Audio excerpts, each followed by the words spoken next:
Wings to Fly is a children's book about gaining confidence and working to succeed, told from the perspective of a young girl who loves to play basketball. She is often left out by her teammates until she meets her guardian angel who teaches her that success takes perseverance. Wings to Fly is a great read for all children. I would highly recommend this book. If you would like to make a purchase, please click on the link in my description box below.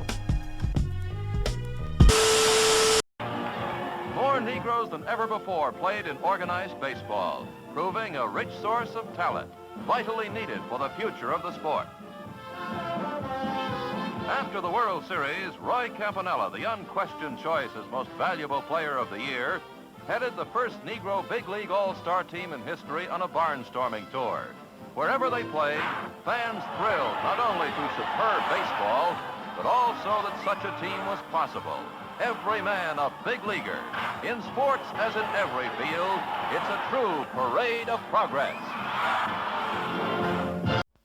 The origins of baseball has caused confusion amongst historians for centuries. There's always been an argument. There's always been all types of debates on who actually invented baseball. How did baseball come about? Who started baseball? Some people say it started in Britain. It started in Ireland. There's also many accounts of the slaves playing baseball way before the 1800s. Some say Abner Doubleday allegedly created baseball in 1839 in Cooperstown, New York. Allegedly, it was Abner Doubleday. We may never know who invented baseball. We may never know how it actually came about. And we also may never know what exactly happened during the baseball barnstorming era. This was the era where stars from the Negro League could play against stars from the Major League. And see, stars from the Negro League during the barnstorming era, this was their opportunity to showcase their talents. And during these barnstorming games, a lot of reporters wasn't allowed to attend. You see, they didn't want folks coming in and documenting that history. Because legend has it, those Negro League players used to give the Major League players that work. But, you know, this happens. Just like back in the day when they used to destroy the tapes of Jack Johnson. Make sure you go and watch my Jack Johnson video. The first black man to play in a major league was not Jackie Robinson.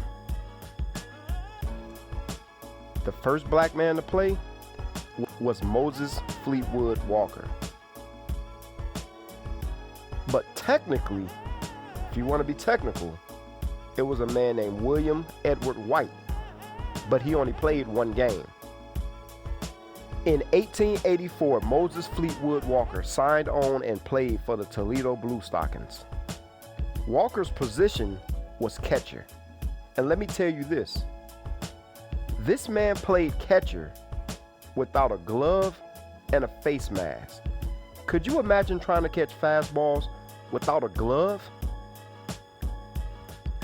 Everyone who played with him said that he was one of the best catchers they ever saw.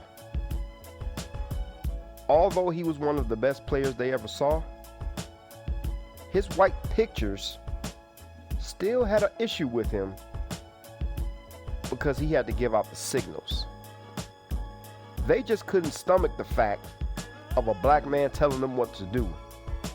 So actually throwing him pitches and the catcher giving you signals on what pitches to throw, his teammates had an issue with that. Although he was the best, they still had an issue with that. A quote from one of his former teammates, pitcher Tony Mullane. Walker was the best catcher I ever worked with, but I disliked the Negro. And whenever I had to pitch to him, I used to pitch anything I wanted without looking at his hand signals. Now let's talk about Josh Gibson, whose nickname was the Black Babe Ruth, which is comical because he was actually better than Babe. Was the ultimate, a defensive catcher who could hit the baseball a long way. Matter of fact, there are those who believe that Josh Gibson was the Black Babe Ruth. There are others who will say that Ruth was the white Josh Gibson, because Gibson was incredible. In 1936, that man hit 84 home runs in a single season, strings of 75, 71, and 69 in single seasons. Still believed to be the only man to ever hit a ball completely out of Yankee Stadium. Gibson caught his entire career, 18 seasons in the Negro Leagues, and we purposely put him in a defensive posture here at the museum because we wanted to remind people that he wasn't a good catcher, he was a great catcher. And so when you look at that combination of power and average, and then what he was able to do and do it as a catcher, I'm not sure that I think you could make an easy argument that Josh Gibson was the greatest baseball player to ever play. Josh Gibson was born December 21st, 1911 in Buena Vista, Georgia. Josh made his debut with the Homestead Grays in 1930. This man was a pure slugger, who people say to this day that he smashed the longest home run ever, which sailed almost 600 feet. Barry Bonds has the record for the most home runs of all time at 762. But Josh Gibson, according to some historians, say that he hit between 800 and 1,000 home runs. To those who know, he's arguably the greatest baseball player who ever lived. That's debatable. But he's definitely the best slugger of all time. I mean, it's hard to go against that. The man hit between 800 and 1,000 home runs. Cool Papa Bell. Cool Papa Bell was a switch hitter who had cat-like quickness, and he could run like a deer. He was the Rickey Henderson before Rickey Henderson. He was the man of stealing bases way before Rickey Henderson ever picked up a bat. Oscar Charleston was another legend. John Henry Pop Lloyd. Ray Dandridge. Buck Leonard. Willie Wells.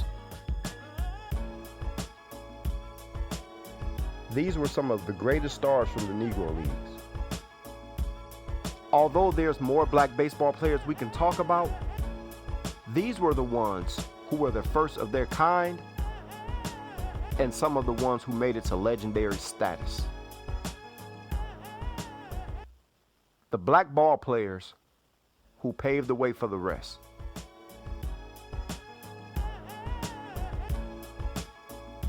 Please like the History with No Chaser Facebook and Instagram pages. Thanks for watching. Make sure you hit the thumbs up, make sure you subscribe, and let me know what you think in the comment section.